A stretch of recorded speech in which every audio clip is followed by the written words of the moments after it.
Pernahkah kalian merasa ingin mati saja saat sedang menyikat lantai kamar mandi? Itulah yang kurasakan setiap pagi. Di saat tanganku lecet karena cairan kimia, suamiku malah sibuk memuji selingkuhannya yang tangannya halus. Dia nggak tahu kalau tangan kasar inilah yang selama ini membayar semua cicilan mobil mewahnya. Hari ini, kesabaranku habis, dan rumah ini akan segera kehilangan mesin uangnya. Oke, sebelum ceritanya dimulai, jangan lupa like dan subscribe agar channel ini bisa semakin berkembang dan kalian tidak ketinggalan cerita viral selanjutnya. Tulis di kolom komentar. Dari daerah mana kalian menonton? Pukul 5 pagi. Saat embun masih betah menempel di kaca jendela, aku sudah harus berperang dengan kepulan asap di dapur. Namaku Laras. Bagi orang luar, hidupku mungkin terlihat sempurna. Mempunyai suami yang tampan, bekerja di perusahaan besar, dan tinggal di rumah mertua yang megah. Tanganku lincah mengiris bawang, sementara telingaku fokus mendengarkan suara mesin cuci yang terus berputar. Di rumah ini, aku adalah orang pertama yang bangun, dan orang terakhir yang boleh memejamkan mata. Suamiku, Aris, sering bilang kalau aku adalah istri yang luar biasa, tapi entah mengapa kata luar biasa itu perlahan-lahan terdengar seperti beban yang mengikat leherku. Aku harus memastikan kopinya tidak terlalu manis, kemejanya licin sempurna, dan lantai rumah mengkilap tanpa setitik debu pun setiap pagi. Sebelum matahari benar-benar naik, aku harus sudah selesai dengan urusan sumur dan dapur. Mengapa? Karena setelah itu, aku harus segera duduk di depan laptop, masuk ke dunia lain yang tidak diketahui oleh mertuaku. Dunia di mana aku adalah seorang profesional dengan gaji 50 juta rupiah per bulan. Ibu mertuaku, Ibu Sarah, hanya tahu kalau aku bekerja sambilan, mengetik hal-hal tidak jelas yang menurutnya hanya membuang waktu. Beliau sering menyindir bahwa tugas utama wanita adalah di dapur, bukan di depan layar. Aku hanya bisa tersenyum, menelan semua kotak Tania bersama pahitnya sisa kopi yang kuminum terburu-buru. Di meja makan, aku melihat mereka menikmati sarapan buatanku dengan lahap. Aris tertawa bersama ibunya, membicarakan rencana akhir pekan yang sama sekali tidak melibatkan pendapatku. Aku berdiri di sudut dapur, memegang kain lap, sambil menunggu instruksi selanjutnya. Rasanya aneh, aku bisa membeli barang-barang mewah yang ada di katalog majalah itu hanya dengan sekali klik. Tapi, di rumah ini, aku bahkan tidak punya hak untuk duduk tenang, menikmati sarapanku sendiri. Aku menyimpan rahasia besar ini rapat-rapat tentang nominal di rekeningku, tentang proyek besar yang sedang kukerjakan, dan tentang harga diriku yang perlahan mulai terkikis. Bagiku, saat ini, diam adalah emas. Aku percaya pengabdianku akan membuahkan hasil yang manis suatu saat nanti. Namun, aku tidak sadar bahwa kebaikan yang terlalu berlebihan seringkali dianggap sebagai kewajiban oleh orang yang tidak tahu cara berterima kasih. Pagi itu, semuanya masih tampak baik-baik saja. Tapi, hatiku mulai merasakan firasat bahwa badai besar akan segera datang menghampiri rumah ini.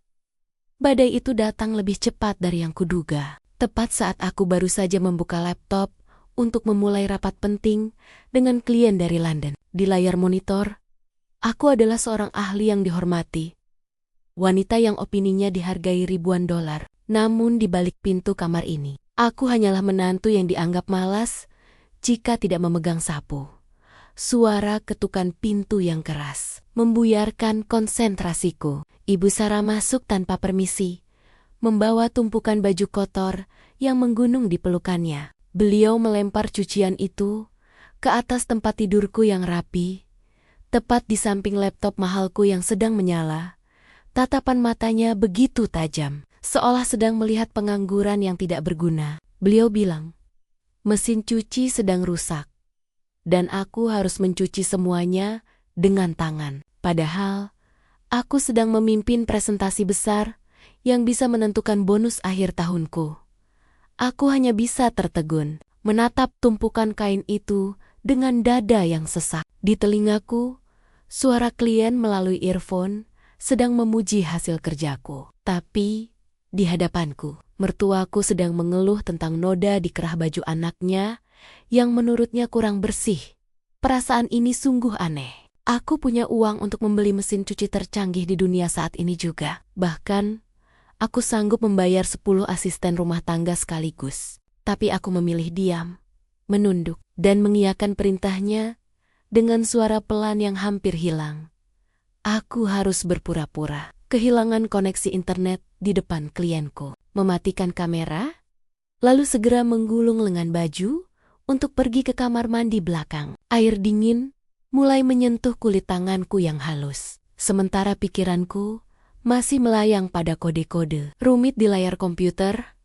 Aris sempat lewat dan melihatku sedang menyikat baju sambil berkeringat. Bukannya membantu atau sekadar bertanya, dia malah mengeluh karena kopinya sudah dingin. Dia bilang, aku harus lebih pintar mengatur waktu agar semua urusan rumah beres sebelum dia pulang kerja. Aku tersenyum miris. Andai mereka tahu bahwa 1 jam waktuku bekerja, nilainya cukup untuk membayar cicilan mobil mereka selama sebulan penuh. Namun, di mata mereka, aku hanyalah seorang istri yang beruntung karena telah diberikan tempat bernaung dan makan yang cukup. Hari itu, aku sadar, pengabdianku bukan lagi dianggap sebagai bentuk kasih sayang, melainkan sebuah layanan gratis yang bisa mereka peras kapan saja. Aku terus mengucek pakaian itu hingga jemariku perih, sementara air mataku mulai jatuh satu persatu, menyatu dengan busa sabun yang menutupi harga diriku. Busa sabun itu seolah menertawakanku, merayap perlahan di antara sela-sela jari yang mulai keriput karena terlalu lama terendam air dingin. Aku harus segera menyelesaikan cucian ini dalam waktu 10 menit. Karena di dalam kamar, laptopku masih menyala, menunggu keputusan akhir kontrak 1 miliar yang sudah lama kunantikan.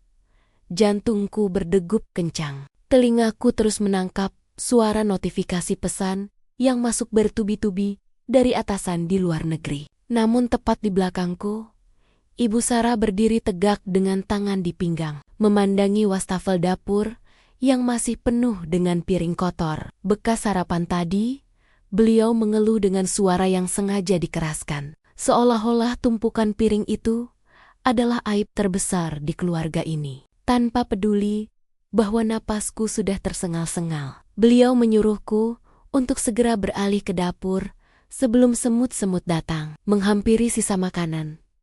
Aku mencoba menahan diri, memberikan penjelasan pelan bahwa aku hanya butuh waktu 5 menit saja untuk membalas 1 email penting di kamar. Tapi reaksi yang kuterima justru sebuah tatapan sinis yang menuduhku sedang mencari alasan untuk bermalas-malasan dan menghindari pekerjaan rumah.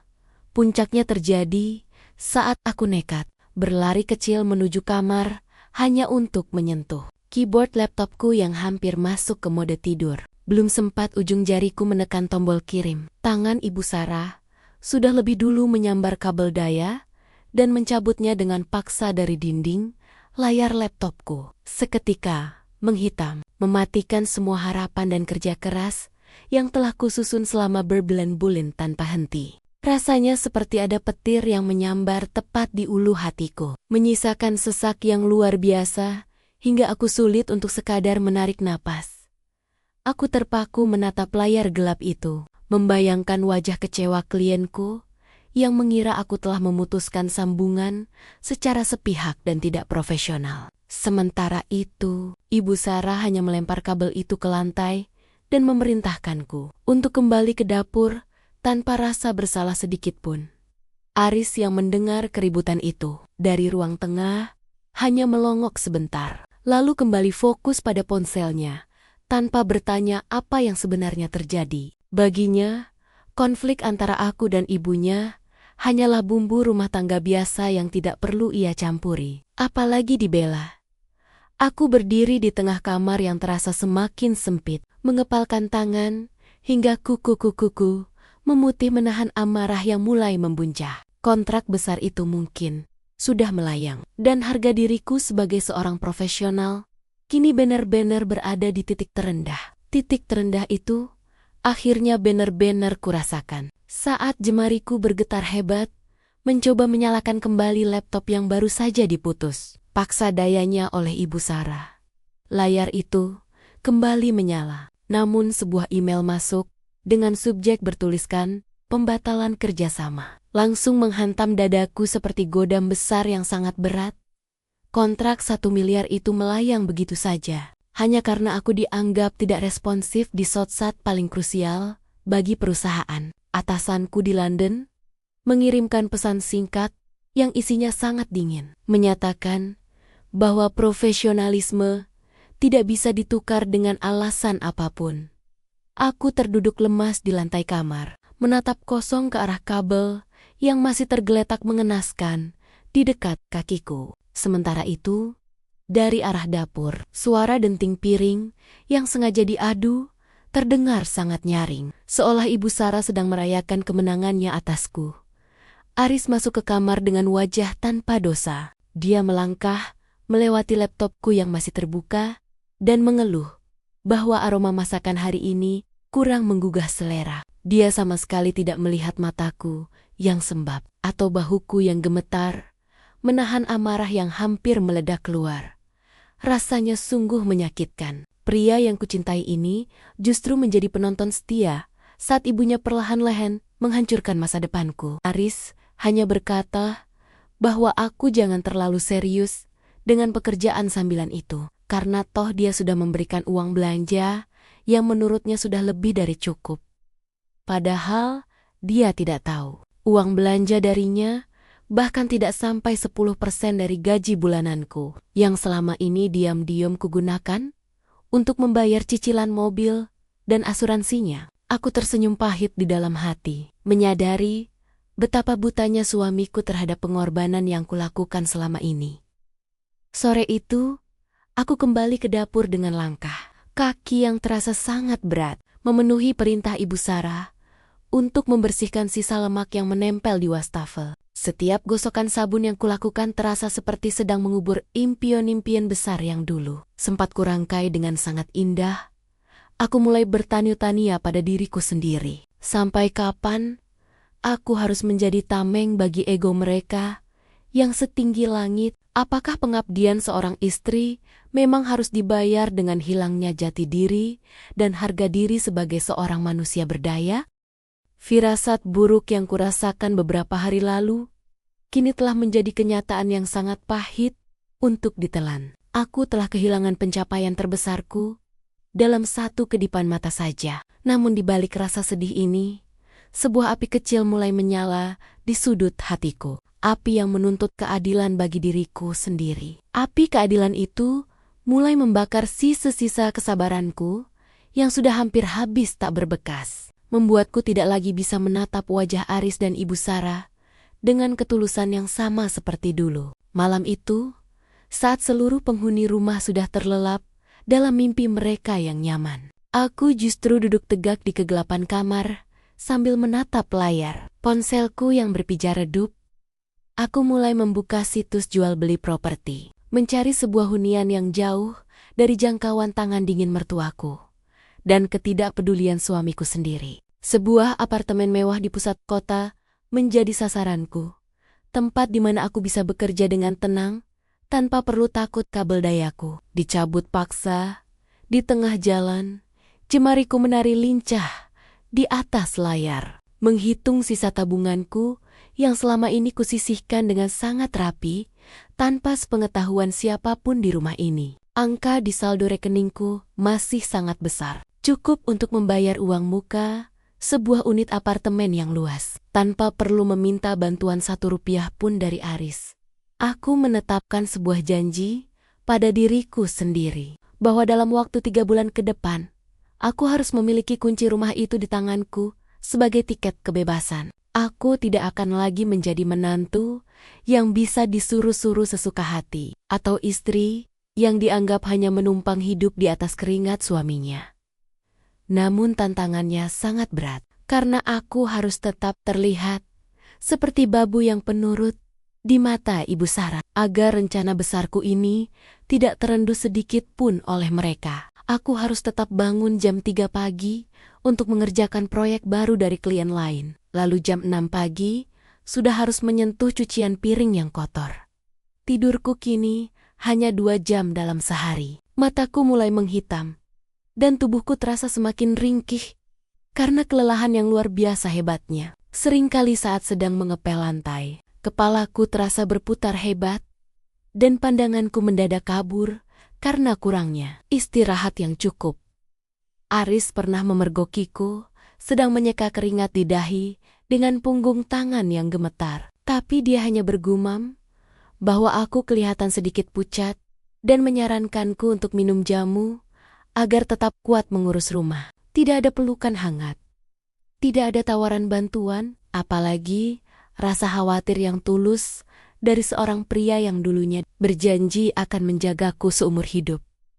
Aku hanya mengangguk pelan, menyembunyikan senyum pahit di balik masker kain yang kupakai saat sedang membersihkan dibu-dibu di lemari koleksi barang antik milik mertuaku. Dalam hati aku berkata, silakan nikmati sisa-sisa pengabdianku yang terakhir ini. Karena sebentar lagi kalian akan tahu siapa aku yang sebenarnya.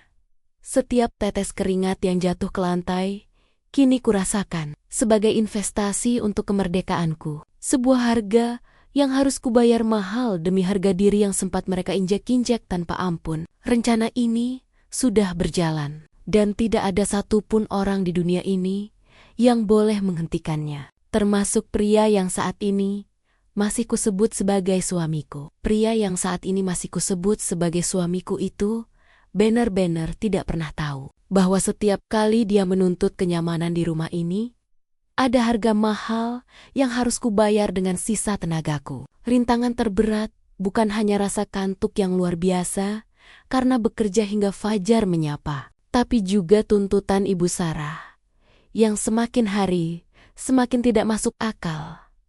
Pagi itu, saat kepalaku masih berdenyut kencang karena baru memejamkan mata selama 1 jam saja, Ibu Sarah sudah menggedor pintu kamar mandi tempatku mencuci. Beliau menyuruhku menguras bak mandi besar yang ada di lantai 2, lalu membersihkan seluruh dinding porselennya hingga mengkilap tanpa noda sedikit pun. Padahal, aku baru saja menerima pesan dari kantor bahwa ada rapat darurat yang harus kuhadiri dalam waktu 30 menit ke depan. Jantungku serasa ingin melompat keluar dari dada, membayangkan karirku yang sedang kuperbaiki ini kembali terancam oleh bau pembersih lantai dan sikat kamar mandi. Aku mencoba meminta izin untuk menunda pekerjaan itu selama 1 jam saja. Namun Ibu Sarah justru menuduhku sebagai istri yang pemalas dan tidak tahu diuntung. Beliau membawa-bawa nama orang tuaku, mengatakan bahwa aku tidak dididik dengan benar untuk mengurus rumah tangga yang terhormat ini. Air mataku hampir tumpah mendengar hinaan itu, tapi aku harus segera menelannya kembali agar tidak terlihat lemah di hadapan wanita yang ingin menguasaiku itu. Aku terpaksa membawa laptopku ke depan pintu kamar mandi, meletakkannya di atas kursi plastik kecil, sambil tanganku terus menyikat lantai dengan sekuat tenaga.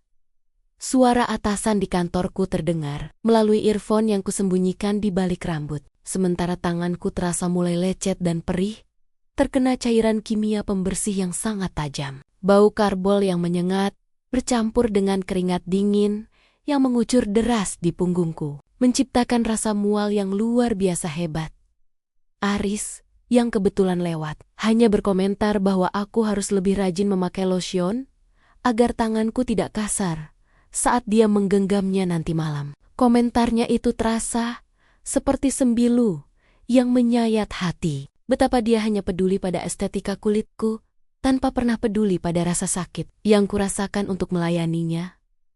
Aku terus menyikat dan terus menyikat hingga ujung kuku-kukuku mulai terasa pedih dan mengeluarkan rasa niat-niatan yang tidak tertahankan. Namun, di dalam kepala aku terus membayangkan kunci apartemen baruku yang sebentar lagi akan berada di genggaman tanganku.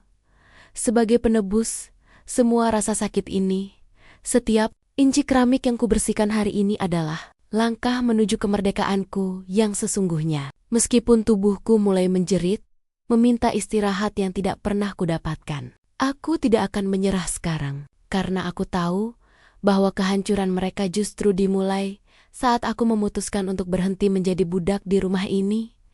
Namun, takdir seolah sedang menguji ketahananku lebih jauh lagi. Ketika sebuah kelalaian kecil hampir saja menghancurkan seluruh rencana yang sudah kususun dengan sangat rapi. Sore itu, karena terlalu lelah dan kurang tidur, aku tidak sengaja meninggalkan tas kerjaku dalam keadaan terbuka di ruang tengah. Di dalamnya, terselip sebuah dokumen penting mengenai persetujuan unit apartemen baruku, lengkap dengan rincian saldo rekeningku yang berjumlah 9 digit. Aku sedang berada di halaman belakang untuk menjemur pakaian saat ku dengar suara langkah kaki Ibu Sarah yang terhenti di depan sofa ruang tamu. Jantungku seketika berhenti berdetak. Sebuah firasat buruk menjalar dari ujung kaki hingga ke ubun-ubun, membuat seluruh badanku mendadak kaku dan dingin.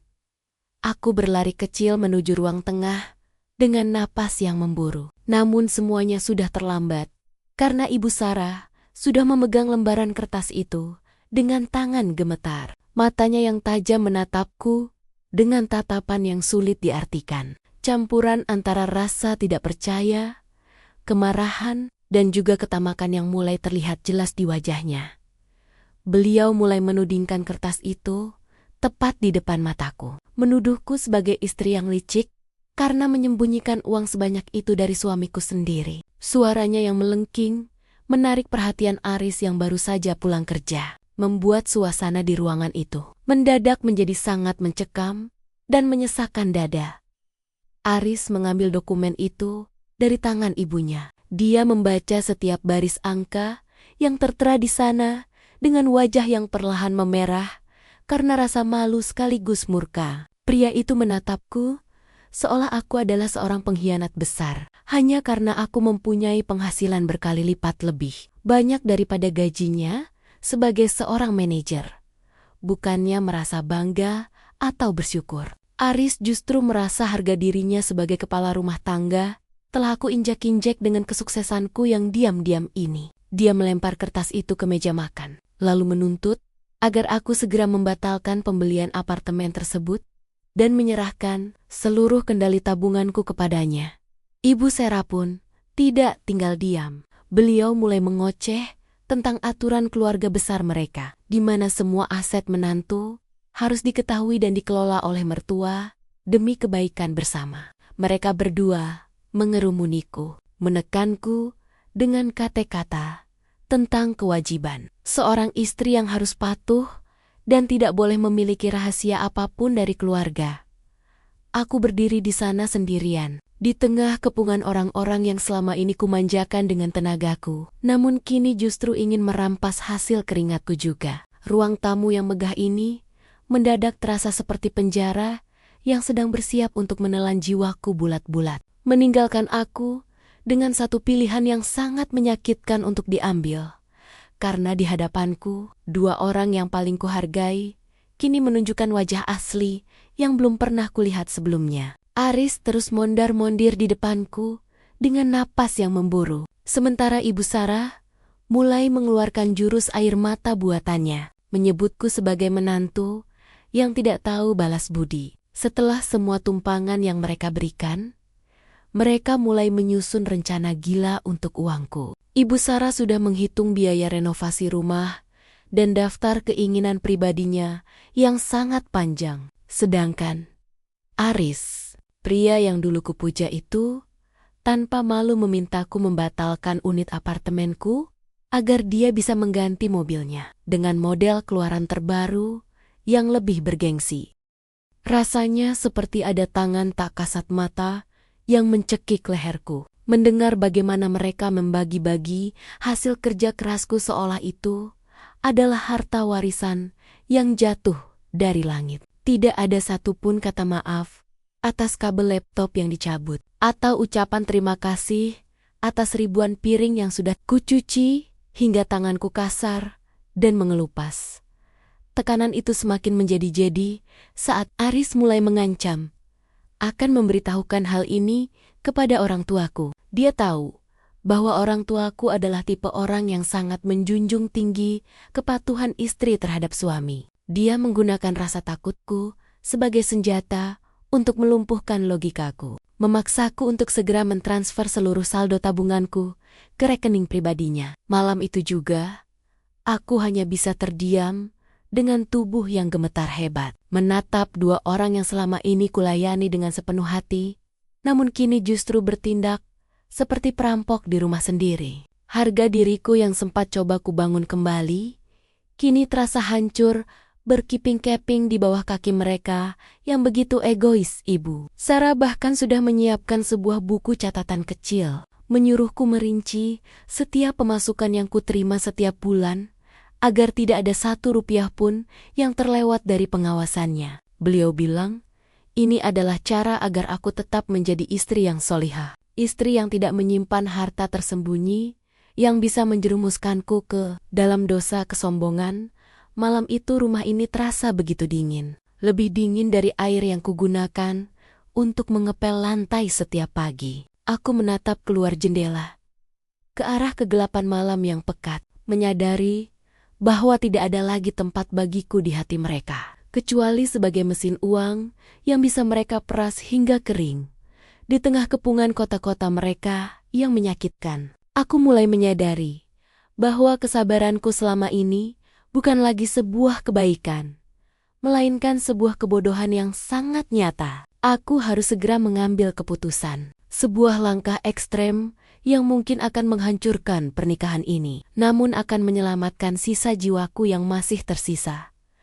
Pilihan itu mulai terbentuk di kepalaku, sebuah pilihan yang sangat berisiko, namun menjadi satu-satunya jalan keluar dari neraka yang mereka ciptakan dengan kedok kekeluargaan. Aku akan membiarkan mereka merasa menang untuk sesaat, membiarkan mereka bermimpi tentang uangku, sementara aku menyiapkan sebuah kejutan yang tidak akan pernah mereka lupakan seumur hidup. Di depan Aris dan ibunya, aku sengaja menunjukkan wajah pasrah, mengangguk pelan, seolah aku sudah menyerah pada tuntutan mereka yang tidak masuk akal itu.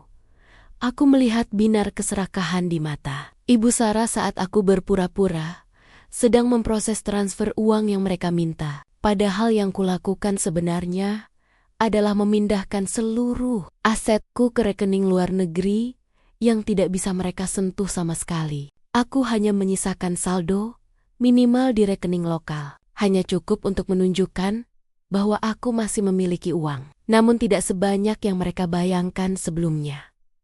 Malam itu, aku mulai mengemasi barang-barang berhargaku secara dayam-dayum saat mereka berdua sedang sibuk merayakan kemenangan semu mereka dengan makan malam mewah di luar. Aku hanya membawa 1 koper kecil berisi dokumen penting dan beberapa helai pakaian kerja, meninggalkan semua gaun dan barang pemberian Aris yang selama ini terasa seperti rantai yang membelenggu kakiku. Rasanya sungguh menyesakkan menatap kamar yang selama ini kujaga kebersihannya, namun tidak pernah benar-benar terasa seperti rumah bagiku. Setiap sudut ruangan ini menyimpan memori tentang bagaimana aku dihina, diabaikan, dan dianggap sebagai pengganggu di saat aku sedang berjuang untuk masa depan kami bersama. Aku sempat berhenti sejenak di depan cermin besar di ruang tengah, melihat bayangan wanita yang matanya sembab namun memiliki api tekad yang menyala begitu terang. Aku menyadari bahwa ini adalah pilihan terakhir yang paling sulit yang harus kuambil, meninggalkan pernikahan yang sudah kujalani bertahan-tahan demi mendapatkan kembali kehormatanku yang hilang. Sebelum kaki ini melangkah keluar, aku meletakkan kunci rumah dan sebuah surat pernyataan di atas meja makan yang baru saja kupel bersih hingga mengkilap. Aku tidak menuliskan kata-kata makian atau kemarahan. Aku hanya menuliskan bahwa mulai detik ini, aku bukan lagi babu tak berbayar yang bisa mereka injak-injak sesuka hati. udara malam yang dingin menyambutku saat aku menutup pintu gerbang rumah besar itu untuk yang terakhir kalinya. Tanpa menoleh ke belakang sedikit pun, jantungku berdebar sangat kencang antara rasa takut akan masa depan yang tidak pasti dan rasa lega yang luar biasa. Karena akhirnya aku berani melepaskan diri. Aku memesan taksi menuju apartemen baru yang cicilannya baru saja kulunasi dengan seluruh sisa tabungan rahasiaku. Tempat yang akan menjadi saksi kebangkitanku sebagai wanita yang mandiri dan berdaya. Di dalam taksi yang melaju kencang, aku mematikan ponselku, memutus semua akses komunikasi dengan orang-orang yang hanya mencintai uangku, tapi membenci keberadaanku. Malam ini, aku resmi menjadi orang asing bagi suamiku sendiri, memulai sebuah perjuangan baru yang jauh lebih berat, namun penuh dengan martabat. Aku tahu, besok pagi, rumah itu akan gempar saat mereka menyadari bahwa mesin uang mereka telah hilang, dan mereka harus belajar cara mencuci piring mereka sendiri tanpa bantuan tanganku lagi. Dan mungkin mereka juga harus belajar bagaimana rasanya bangun di sebuah rumah yang tidak lagi memiliki nyawa di dalamnya. Pagi pertama di apartemen baruku terasa begitu sunyi. Namun ini adalah jenis kesunyian yang sangat menenangkan. Bukan kesunyian yang mencekam seperti saat aku berada di bawah atap mertuaku. Aku duduk di tepi jendela besar, lantai 20, menatap matahari terbit sambil memegang secangkir kopi hangat yang kuseduh sendiri tanpa rasa terburu-buru. Tidak ada suara teriakan Ibu Sarah yang menuntut sarapan tepat waktu, dan tidak ada keluhan Aris tentang kemeja yang kurang licin di bagian kerah. Di layar laptopku, aku mulai melihat ratusan panggilan tak terjawab dan pesan singkat yang masuk bertubi-tubi saat aku menyalakan ponsel kembali. Aris sepertinya baru sadar bahwa aku benar-benar pergi. Dia mengirimkan pesan yang isinya berubah-ubah, mulai dari kemarahan yang meluap-luip hingga permohonan maaf yang terdengar sangat palsu di telingaku. Aku hanya membacanya dengan tatapan datar, sambil terus fokus pada proyek besar yang baru saja kuterima dari klien di Amerika Serikat. Keajaiban itu benar-benar terjadi. Tepat setelah aku melepaskan beban yang selama ini menghambatku, peluang-peluang baru justru berdatangan. Dengan nilai yang jauh lebih fantastis dari sebelumnya, pikiranku sesaat melayang ke rumah besar itu, membayangkan bagaimana Ibu Sarah kebingungan mencari kunci gudang, atau bagaimana dia harus berhadapan dengan tumpukan baju kotor yang kini mulai menggunung di sudut kamar mandi. Tanpa kehadiranku, rumah megah itu hanyalah bangunan kosong yang dipenuhi oleh ego dua orang manusia yang tidak tahu cara menghargai orang lain. Aku mulai menata meja kerjaku dengan sangat rapi, memasang monitor tambahan yang dulu dilarang oleh Aris karena dianggap merusak estetika ruang tamu mereka. Di sini, di tempat ini, aku adalah penguasa atas hidupku sendiri, dan setiap rupiah yang kuhasilkan adalah milikku sepenuhnya untuk kunikmati dengan penuh rasa bangga. Ada sedikit rasa perih yang tersisa saat mengingat janji pernikahan kami dulu. Namun rasa perih itu segera tertutup oleh rasa syukur yang luar biasa, karena aku berani mengambil langkah ini sebelum semuanya terlambat. Aku tidak lagi merasa seperti babu yang sedang bersembunyi. Aku merasa seperti seorang ratu yang baru saja menemukan kembali tahtanya yang sempat dirampas secara paksa. Perjuangan ini memang belum berakhir, karena aku tahu mereka tidak akan melepaskanku begitu saja. Saat menyadari bahwa saldo rekening yang mereka incar telah kosong melompong. Namun aku sudah menyiapkan barisan pengacara terbaik untuk mengurus segalanya, memastikan bahwa tidak ada satupun orang yang bisa menyentuh ketenanganku lagi di masa depan. Aku menarik napas dalam-dalam, menghirup aroma kebebasan yang terasa begitu segar dan manis di dalam paru-paruku yang dulu sering sesak karena asap dapur. Hari ini adalah hari pertama aku benar-benar hidup sebagai Laras yang seutuhnya. Wanita berdaya yang tidak akan pernah lagi membiarkan siapapun menginjak harga dirinya atas nama cinta sekalipun.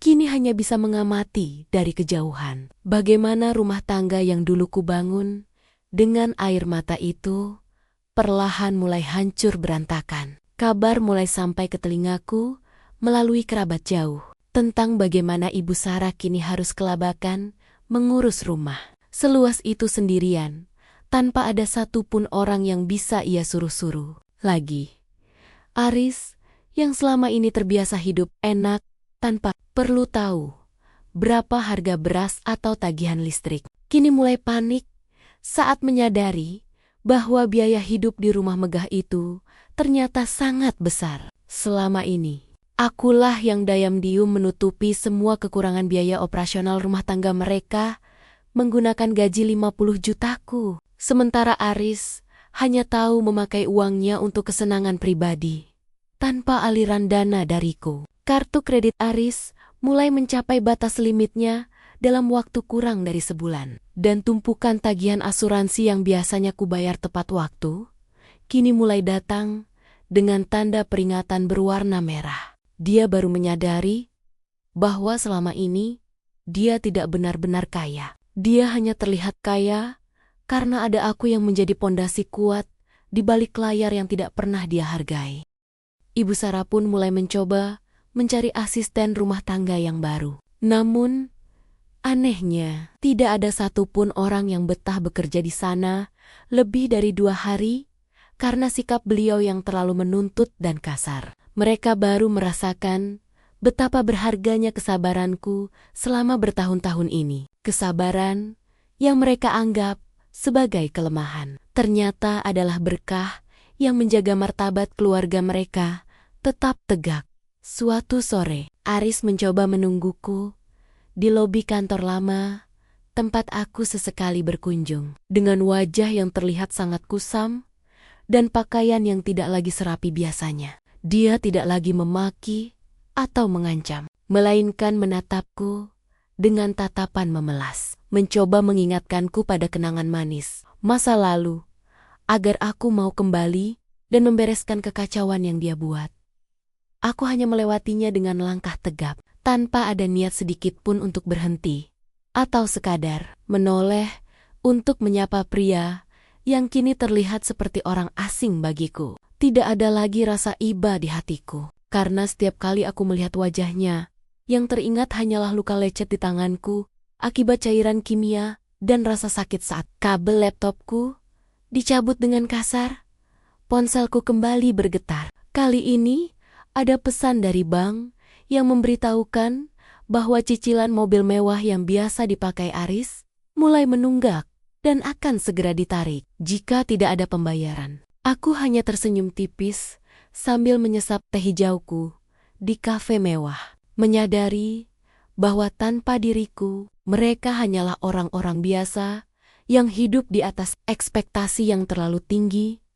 Kini keadaan berbalik 180 derajat. Aku tinggal di tempat impianku dengan karier yang semakin melesat tinggi, sementara mereka terkurung di dalam rumah besar yang mulai terasa seperti beban hidup. Inilah saatnya mereka belajar bahwa menghargai seorang istri bukan hanya tentang memberikan status, tapi tentang mengakui eksistensi dan kerja kerasnya. Sebagai seorang manusia yang setara, aku menutup hari itu dengan perasaan yang sangat lega, menyadari bahwa keputusan untuk pergi adalah hadiah terbaik yang pernah kuberikan untuk diriku sendiri sepanjang hidup ini. Biarlah mereka merasakan dinginnya lantai yang tidak lagi kupel, dan biarlah mereka menelan pahitnya kenyataan bahwa babu yang mereka sia-siakan itu kini telah menjadi ratu di dunianya sendiri. Puncak dari segala perjuanganku akhirnya tiba saat aku duduk dengan tenang di hadapan pengacaraku untuk menandatangani berkas terakhir yang akan memisahkan duniaku dari dunia Aris untuk selamanya. Aris datang ke pertemuan itu dengan bahu yang merosot. Tidak ada lagi sesa-sesa kesombongan seorang manajer yang dulu sering meremehkan pekerjaan sambilan istrinya. Dia harus merelakan mobil mewah yang selama ini kucicil diam-diam ditarik oleh pihak bank, karena dia sama sekali tidak sanggup melunasi sisa tagihannya dengan gajinya yang ternyata habis hanya untuk gaya hidup semata. Ibu Sarah tidak terlihat hadir. Kudengar beliau jatuh sakit karena stres, memikirkan cicilan rumah yang mulai menumpuk dan pekerjaan dapur yang kini harus dia kerjakan sendiri dengan pinggang yang mulai rentah. Rasanya aneh. Aku tidak merasa senang melihat mereka menderita. Namun aku juga tidak lagi merasakan keinginan untuk mengulurkan tangan dan menyelamatkan mereka seperti dulu. Aku menyerahkan sebuah amplop coklat terakhir kepada Aris melalui perantara pengacara, yang isinya bukan uang atau bantuan, melainkan bakti-bakti pembayaran tagihan rumah mereka selama 5 tahun terakhir. Aku ingin dia melihat dengan mata kepalanya sendiri bahwa setiap butir nasi yang dia makan dan setiap tetes air yang dia pakai untuk mandi adalah hasil dari ketikan jemariku di depan laptop yang dulu sering dia hina.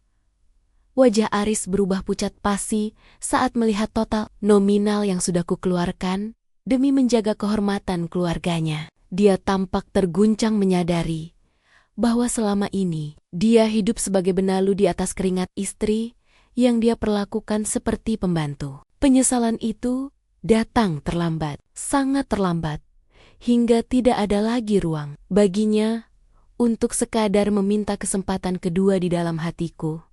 Setelah proses hukum selesai, aku melangkah keluar dari gedung itu dengan kepala tegak, merasakan beban bertentan yang selama ini menghimpit pundakku hilang menguap ditiup angin sore. Aku tidak hanya mendapatkan kembali status lajangku, tapi aku mendapatkan kembali jiwaku yang sempat hilang tertimbun, tumpukan piring kotor dan cucian baju yang tak ada habisnya. Malam itu, aku merayakannya dengan cara yang sangat sederhana. Aku memesan makanan paling mahal yang dulu dilarang dibeli oleh Ibu Sarah karena dianggap pemborosan, lalu menikmatinya sambil menonton film kesukaanku tanpa rasa takut akan teguran. Tidak ada lagi tangan yang gemetar karena sabun cuci. Yang ada hanyalah jemari yang halus dan siap untuk menciptakan karya-karya besar lainnya di masa depan. Hidupku kini benar-benar bersih dari segala racun yang dulu hampir mematikan semangatku. Dan aku merasa jauh lebih muda dari usia yang tertera di kartu identitasku. Aku telah membuktikan pada diriku sendiri bahwa harga diri seorang wanita tidak terletak pada seberapa luas dia bisa membentangkan sapu di lantai rumah, melainkan pada seberapa berani dia menentukan arah hidupnya sendiri. Aku memejamkan mata dengan senyum yang sangat tulus, menyambut hari esok yang tidak lagi penuh dengan tekanan atau penghinaan dari siapapun. Perjalanan ini memang sangat berliku dan penuh luka, namun setiap bekas luka itu kini menjadi saksi bisu bahwa aku adalah seorang pejuang yang berhasil memenangkan pertempurannya sendiri dengan cara yang sangat elegan. Namun terkadang di tengah kesuksesan yang kini kupeluk erat, bayang-bayang masa lalu itu sesekali masih datang bertamu, hanya untuk mengingatkanku pada betapa jauhnya aku telah melangkah. Aku teringat pada suatu sore yang sangat terik saat aku dipaksa membersihkan gudang tua yang pengap oleh Ibu Sarah tanpa diberikan waktu untuk sekadar minum seteguk air. Kala itu, aku hanya bisa menangis diam-diam sambil menyeka debu yang menempel di wajahku. Merasa bahwa takdirku memang hanya untuk melayani tanpa pernah dicintai. Kini, setiap kali aku melihat tanganku yang mulai halus kembali, aku selalu tersenyum miris, mengingat betapa bodohnya aku dulu yang mengira bahwa mengalah adalah bentuk dari kesetiaan. Aku baru menyadari bahwa cinta yang tulus tidak akan pernah membiarkan pasangannya berjuang sendirian hingga kehabisan napas. Apalagi memperlakukannya seperti orang asing di rumah sendiri. Kabar terbaru yang kudengar, rumah megah milik keluarga Aris akhirnya harus dipasang papan pengumuman bahwa bangunan itu akan segera dijual untuk menutupi hutang perbankan. Ibu Sarah, kabarnya kini tinggal di sebuah kontrakan kecil di pinggiran kota. Sebuah kenyataan pahit yang harus beliau telan setelah bertahun-tahun hidup dalam keangkuhan dan kemewahan semu. Aku tidak merasa benci, namun aku juga tidak merasa ingin kembali ke masa-masa penuh tekanan itu hanya untuk menunjukkan bahwa aku telah menang di atas penderitaan mereka. Bagiku, kemenangan yang sesungguhnya bukan saat melihat mereka hancur, melainkan saat aku menyadari bahwa aku tidak lagi membutuhkan validasi dari orang-orang yang pernah meremehkanku. Dunia pekerjaanku pun kini semakin bersinar. Namaku mulai dikenal di kalangan profesional internasional sebagai sosok yang tangguh dan penuh dedikasi tinggi. Teman-teman baru yang kukenal sekarang menghargaiku karena kecerdasanku, bukan karena seberapa bersih aku bisa menyapu lantai atau seberapa enak masakan yang kubuat untuk mereka. Pernah suatu kali, Aris mengirimkan sebuah foto lama saat kami baru saja menikah. Sebuah upaya terakhirnya untuk menyentuh sisi emosionalku agar aku merasa iba pada kondisinya yang sekarang. Aku hanya melihat foto itu selama beberapa detik, lalu segera menghapusnya secara permanen dari memoriku. Karena wanita yang ada di foto itu sudah lama mati dan terkubur bersama puing-puing rasa sabarnya. Aku belajar bahwa waktu memang tidak pernah bisa diputar kembali. Namun waktu adalah guru yang paling jujur dalam menunjukkan siapa yang benar-benar tulus dan siapa yang hanya sekadar parasit dalam hidup kita. Aku tidak menyesali kegagalan pernikahanku. Justru aku berterima kasih pada rasa sakit itu. Karena tanpanya, aku mungkin tidak akan pernah berani keluar dari zona nyaman yang mematikan.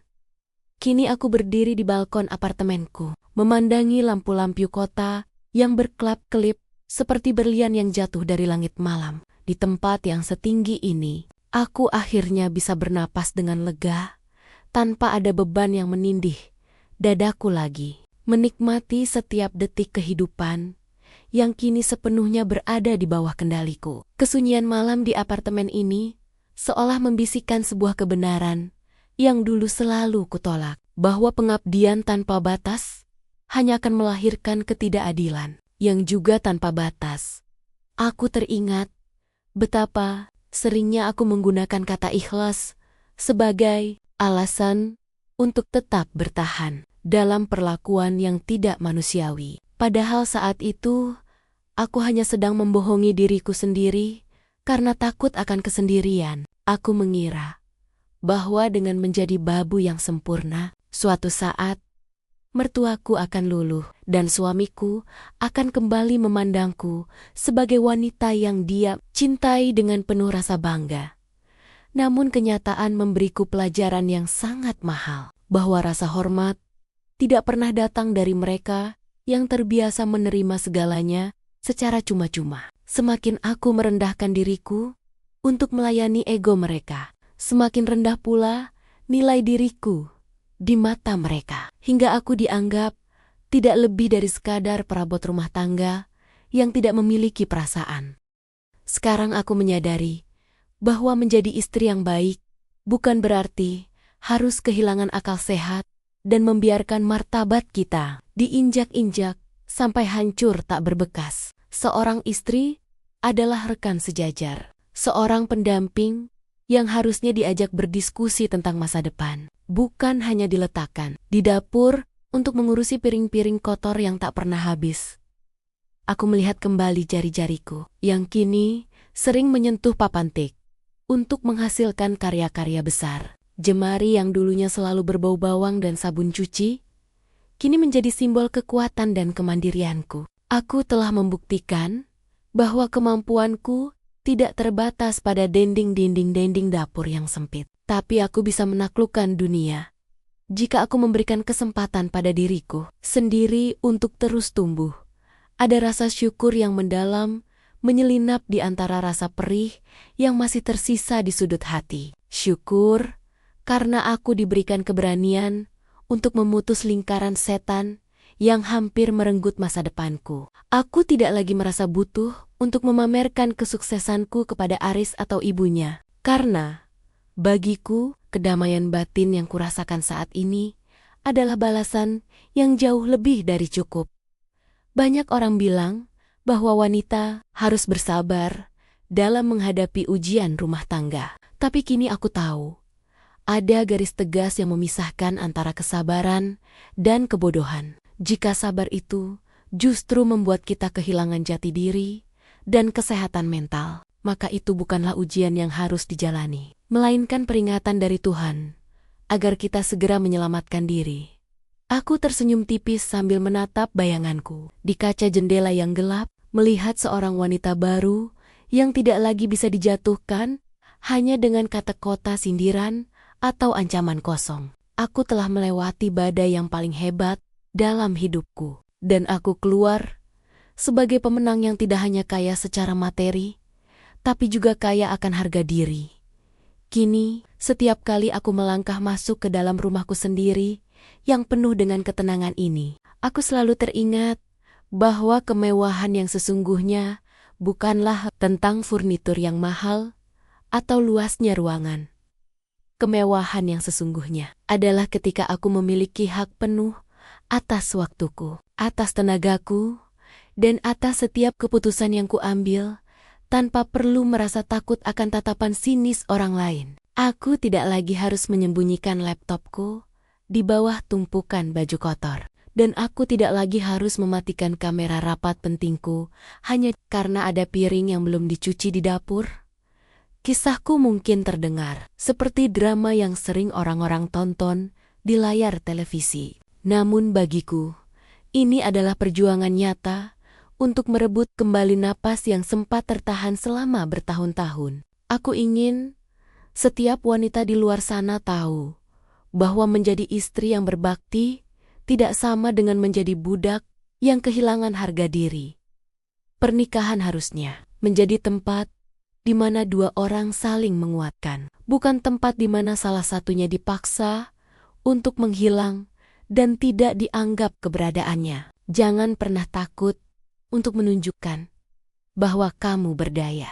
Jangan pernah malu untuk memiliki penghasilan sendiri. Dan jangan pernah biarkan siapapun mencabut kabel impianmu hanya untuk kepentingan ego mereka. Hari ini, aku berdiri di depan cermin dengan gaun yang kubeli dari hasil kerja kerasku sendiri, menatap wanita yang dulu sempat dihina sebagai babu tak berbayar. Wanita itu kini telah tiada, digantikan oleh sosok yang jauh lebih tangguh, yang tahu kapan harus bertahan dan kapan harus berjalan pergi dengan kepala tegak. Aku mendengar kabar bahwa Aris kini bekerja serabutan untuk menyambung hidup, sementara Ibu Sarah hanya bisa meratapi masa lalu di rumah kecilnya yang sederhana. Aku tidak menyimpan dendam, karena kebencian hanya akan mengikatku pada masa lalu yang sudah lama kutinggalkan di belakang pintu gerbang mereka. Cukuplah pengalaman ini menjadi pelajaran paling berharga dalam hidupku, bahwa satu-satunya orang yang paling bertanggung jawab atas kebahagiaan kita adalah diri kita sendiri. Aku mematikan lampu apartemenku dengan perasaan yang sangat damai, bersiap untuk menyambut hari esok yang penuh dengan peluang baru dan cinta yang lebih sehat. Gajiku mungkin 50 juta, tapi nilaiku sebagai seorang manusia tidak bisa diukur dengan angka sebanyak apapun itu. Aku adalah Laras, wanita yang pernah jatuh ke dasar paling rendah, namun berhasil bangkit dan terbang lebih tinggi dari yang pernah mereka bayangkan sebelumnya. Inilah akhir dari ceritaku, sebuah cerita tentang keberanian, harga diri, dan kebebasan yang akhirnya kutemukan di balik keberanian untuk berkata cukup. Aku menarik napas panjang, lalu mengembuskannya dengan senyum paling tulus yang pernah kumiliki sepanjang hidupku.